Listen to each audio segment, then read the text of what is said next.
সোনার উপর ঝলমলে প্রাসাদ আর মনোমুগ্ধকর স্থাপত্যের অপরূপ সমাহার, সব মিলিয়ে যেন এক স্বপ্নের শহর। কিন্তু এই দেশে কোথাও নেই কোনো পর্যটকের আনাগোনা। কিন্তু প্রশ্ন হলো, কেন এত সৌন্দর্য থাকা সত্ত্বেও পর্যটকদের কাছে এই দেশটি যেন এক রহস্য? এর পেছনে কি কোনো গোপন কারণ লুকিয়ে আছে? চলুন তবে জেনে নিই মধ্য এশিয়ার এক রহস্যময় এই দেশ তুর্কমেনিস্তান, যা কাস্পিয়ান সাগরের পূর্বে অবস্থিত। দেশটির রাজধানী আশগাদাবাদ, যা সাদা মার্বেলের শহর হিসেবে পরিচিত।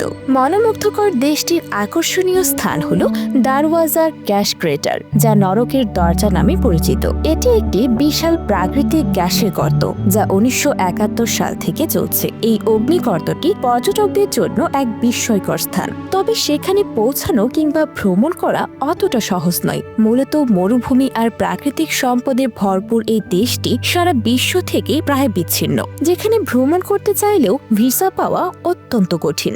অনেক এলাকায় ফটোগ্রাফি নিষিদ্ধ, যোগাযোগেও বিধিনিষেধ রয়েছে। এই কঠোর নিয়ন্ত্রণের ফলে দেশটি বিশ্বের অন্যতম বন্ধ রাষ্ট্র হিসেবে পরিচিত। তুর্কমেনিস্তান এমন এক দেশ যেখানে দেশের মানুষও বাইরের পৃথিবীর অনেক কিছু থেকে প্রায় বিচ্ছিন্ন।